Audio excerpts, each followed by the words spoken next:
तुम्हाला वारंवार संधिवात, सांधेदुखी, गुडघेदुखी, वारंवार पायाला गोळे येणे, हातापायाला मुंग्या येणे, गॅस, अपचन, निद्रानाश यासारखे वातासंबंधीचे त्रास होतात का?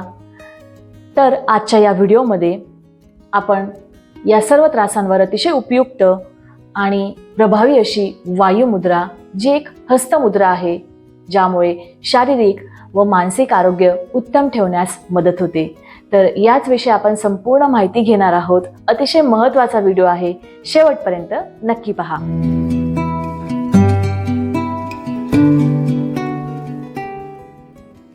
नमस्ते, मी कोमल पाटील. स्वास्थ्यानंद मराठी या आपल्या यूट्यूब चॅनलवर सर्वांचे मनापासून स्वागत. चॅनलवर नवीन असाल तर चॅनलला सबस्क्राईब करा आणि प्रत्येक नवीन व्हिडिओ हा तुमच्यापर्यंत पोहोचण्यासाठी बेल नोटिफिकेशन जरूर प्रेस करा. आपण सहज म्हणतो, पिंडी ते ब्रह्मांडी, ब्रह्मांडी ते पिंडी. म्हणजे जे पिंडात आहे ते ब्रह्मांडात आहे आणि जे ब्रह्मांडात आहे ते पिंडात आहे. जसे की पंचमहाभूते या आपल्या शरीरात देखील आहेत आणि आपल्या ब्रह्मांडात देखील आहेत. तर ब्रह्मांडातील जे पंचमहाभूते आहेत हे आपण सहज ओळखतो, परंतु शरीरातील पंचमहाभूते बऱ्याचदा आपल्याला ओळखता येत नाहीत. तर शरीरातील हे पंचमहाभूते दर्शवण्यासाठी आपण हाताच्या बोटांचा वापर करत असतो. त्यातील अंगठा म्हणजे अग्नीचे कार्य दर्शवतो, तर्जनी वायू, मध्यमा आकाश, अनामिका पृथ्वी तत्व आणि करंगळी जलतत्व दर्शवत असते. तर या बोटांचा वापर करून आपण वेगवेगळ्या हस्तमुद्रा करत असतो आणि आपल्या शरीरातील जे काही असंतुलन झालेले आहेत पंचमहाभूते, त्यांचे संतुलन करण्याचा प्रयत्न आपण करत असतो. या हस्तमुद्रेमुळे आपले शारीरिक आणि मानसिक आरोग्य हे उत्तम ठेवण्यास नक्कीच मदत होते.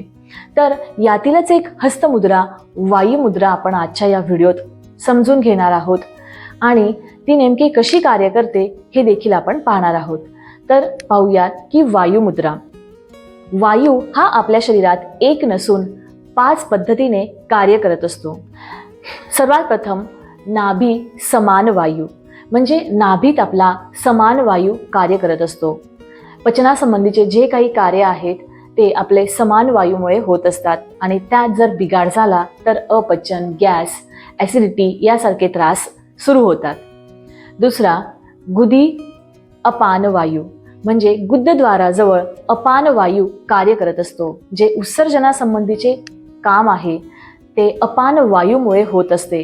जर अपान वायूतच बिघाड झाला किंवा त्याचे कार्य व्यवस्थित होत नसले तर आपले उत्सर्जनाचे, मलमूत्र विसर्जनाचे काम व्यवस्थित होत नाही. तिसरा कंठी उदान वायू, कंठात आपला उदान वायू असतो. तर यास आपले बोलणे, आपले विचार करणे यावर उदान वायूचा प्रभाव असतो. जर त्यात बिघाड झाली तर आपले विचारांवर देखील नियंत्रण राहत नाही. सर्वांगी व्यानवायू, म्हणजे संपूर्ण शरीरात व्यानवायू कार्य करत असतो. या व्यानवायूमुळे रक्ताभिसरण व्यवस्थित होत असते आणि जर त्या कार्यात बिघाड झाला तर वेगवेगळ्या ठिकाणी आपल्याला वेदना होतात. जसे गुडघेदुखी, संधिवात या पद्धतीच्या वेदना सुरू होतात. आणि सर्वात शेवटी नासिकी प्राण, म्हणजे आपल्या नाकातून आपण सतत श्वास आत घेत असतो आणि सोडत असतो, तो म्हणजे आपला प्राणवायू. जर त्यात बिघाड झाला किंवा त्याचे कार्य व्यवस्थित झाले नाही तर श्वासासंबंधीचे काही त्रास आपल्याला सुरू होतात. आपण व्यवस्थित श्वास घेऊ शकत नाही, सोडू शकत नाही. तर असे हे पंचवायू आपल्या शरीरात काम करत असतात आणि त्यांचे संतुलन व्यवस्थित राहिले तर आपले शारीरिक आणि मानसिक असे दोन्ही संतुलन व्यवस्थित राहण्यास मदत होते. तर हेच संतुलन साधण्यासाठी आज आपण वायुमुद्राचा उपयोग करणार आहोत. या वायुमुद्रेचा जर आपण रोज सराव केला तर सहजच आपल्या शरीरातील वायूचे संतुलन आपण ठेवू शकतो. हे शारीरिक आणि मानसिक असे दोन्ही स्तरावर काम करत असतो. आता आपण पाहूयात की ही वायुमुद्रा नेमकी कशी करावी. यासाठी तुम्ही सुखासनात, या पद्धतीने सुखासनात किंवा अर्धसिद्धासन किंवा पद्मासन, जेही तुम्हाला शक्य असेल अशा आसनात तुम्ही सहज बसा आणि ही मुद्रा तुम्ही करू शकता. जर तुम्हाला खाली बसणं शक्य होत नसेल तर तुम्ही खुर्चीवर बसा आणि ही मुद्रा तुम्ही करू शकता. तिलाच आपण पाहिले की आपल्या हाताची बोटे ही पंचमहाभूते दर्शवित असतात. तर त्यातील दुसरा बोट म्हणजे तर्जनी या अंगठ्याच्या मुळाशी म्हणजे अग्नीच्या मुळाशी आपल्याला तो या पद्धतीने ठेवायचा आहे आणि बाकी जे 3 बोट आहे ते सरळ ठेवायचे आहेत. अंगठ्याने हलकासा दाब आपल्याला तर्जनीवर द्यायचा आहे. या पद्धतीने ही मुद्रा करायची आहे. पुन्हा एकदा समजून घेऊ. जो तर्जनी आहे तो अंगठ्याच्या मुळाशी या पद्धतीने लावायची आहे आणि हलका अंगठ्याने तर्जनीवर दाब द्यायचा आहे आणि बाकी 3 बोटं आपल्याला सरळ ठेवायची आहेत. तर या पद्धतीने आपल्याला वायू मुद्रा करायची आहे. दोन्ही हातात ही मुद्रा केल्यानंतर आपल्या मांड्यांवर ठेवायची आहे. पाठीच्या कणाला सरळ ठेवायचा आहे. खांदे सैल सोडायचे आहेत आणि हळूवार डोळे बंद करायचे आहेत. दीर्घ श्वास घ्यायचा आहे. हळूवार सोडायचा आहे आणि हळूहळू श्वासावर लक्ष देत सुरुवातीला 5 मिनिटांनी आपल्याला सुरुवात करायची आहे आणि हळूहळू हा वेळ वाढवत नेऊन 15 ते 20 मिनिटापर्यंत वेळ वाढवायचा आहे. आणि याच वायू मुद्रेत आपल्याला ध्यान करायचे आहे किंवा तुम्ही कपालभातीसारखे प्राणायाम देखील या मुद्रेत सहज करू शकतात. तर नेमका हा प्राणायाम कपालभाती प्राणायाम कसा करावा याची वरती लिंक आहे, तुम्ही जाऊन नक्की चेक करा आणि त्या प्राणायामासोबत तुम्ही ही वायू मुद्रा सहज कराल, ज्यामुळे तुम्हाला अधिक फायदा मिळेल. किंवा जर तुम्हाला कपालभाती करणे शक्य नसेल तर तुम्ही ध्यानात्मक स्थितीत ध्यान करताना या वायू मुद्रेचा सहज उपयोग करू शकतात. तर हळूहळू 5 मिनिटापासून सुरू करा. बऱ्याचदा काय होतं की आपल्याला सवय नसते तर आपली हाताची बोटं या पद्धतीने वळत नाही. कदाचित तुमची बोटे या पद्धतीने, हात आपला या पद्धतीने येईल, 3 बोटं सरळ होणार नाहीत.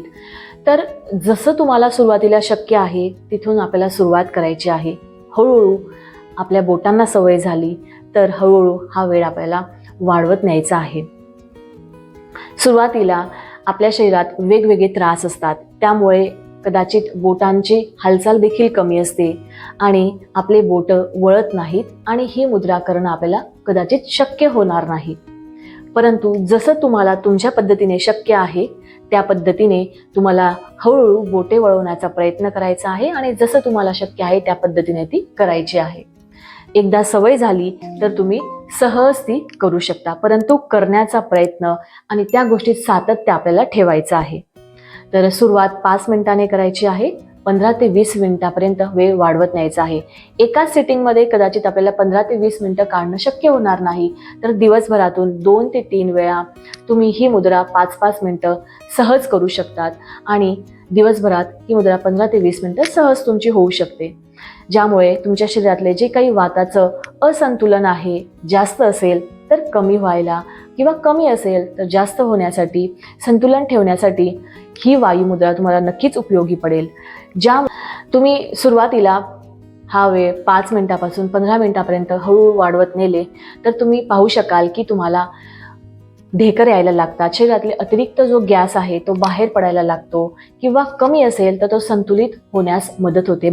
आपल्या विचारांचा देखील आपल्या मनावर, शरीरावर प्रभाव हा होत असतो. जर मन अधिक चंचल होत असेल तर वाताचा प्रकोप हा वाढलेला आहे हे आपण सहज समजू शकतो. जर तुम्ही ही मुद्रा रोज केली, सातत्याने केली तर हळूहळू तुम्ही पाहाल की तुमचा जो मनावरचा ताबा आहे तर तो हळूहळू वाढायला लागतो आणि तुमचं जो चंचलता आहे मनाची ती कमी व्हायला लागते, ज्यामुळे तुमचं मन आणि शरीर हे दोघी संतुलित व्हायला मदत होते. तर या पद्धतीने अतिशय उपयुक्त आणि अतिशय सोपी अशी मुद्रा आहे जी सहज सर्वजण करू शकता. तर आता आपण पाहूयात की ही मुद्रा नेमकी कोणी करू नये. सर्वात प्रथम ज्यांचा लो बीपी आहे म्हणजे कमी रक्तदाब आहे तर त्यांनी या मुद्रेचा प्रयोग जास्त करू नये.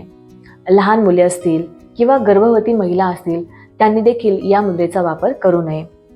ज्या पद्धतीने आपल्या शरीरातील विकारांचं प्रमाण हे कमी किंवा अधिक आहे, त्या पद्धतीने आपल्याला हा वेळ वाढवत न्यायचा आहे. जर आपल्याला त्रास कमी असतील तर तुम्ही ही मुद्रा कमी वेळ केली तरीही चालेल, परंतु त्यात सातत्य ठेवले पाहिजे. आणि ज्यांचे त्रास अधिक असतील, जॉईंट पेन अधिक असतील, तर त्यांनी या मुद्रेचा जास्तीत जास्त उपयोग करायला हवा. आणि हळूहळू तुम्ही पाहाल की तुमचं जे काही वेदना आहे ते कमी व्हायला, तुमचे वात संतुलित ठेवायला ही मुद्रा नक्कीच मदत करते. आशा करते हा व्हिडिओ तुम्हाला नक्कीच उपयुक्त ठरेल, तुमचे त्रास कमी व्हायला नक्कीच मदत करेल. जर तुम्हाला आणखी कोणत्या नवीन विषयांवर व्हिडिओ हवे असतील तर त्याविषयी देखील तुम्ही कमेंट करा, आपण त्या विषयांवर देखील व्हिडिओ बनवू. व्हिडिओला लाईक करा, अजूनही चॅनलला सबस्क्राईब केलं नसेल तर नक्की सबस्क्राईब करा. बेल नोटिफिकेशन देखील प्रेस करा, म्हणजे येणारा प्रत्येक नवीन व्हिडिओ हा तुमच्यापर्यंत पोहोचेल. तसेच व्हिडिओला हाईप देखील करा, म्हणजे जास्तीत जास्त लोकांपर्यंत व्हिडिओ पोहोचण्याला मदत होईल. आपले फक्त महिलांसाठी ऑनलाईन योग क्लासेस देखील असतात, त्यात तुम्हाला सहभागी व्हायचे असेल तर खाली दिलेल्या नंबरवर व्हॉट्सअप करा. पुन्हा भेटूया पुढच्या अशा माहितीपूर्ण उपयुक्त व्हिडिओमध्ये. तोपर्यंत स्वस्थ राहा, मस्त राहा, स्वतःची काळजी घ्या आणि योग करा. हरिओम.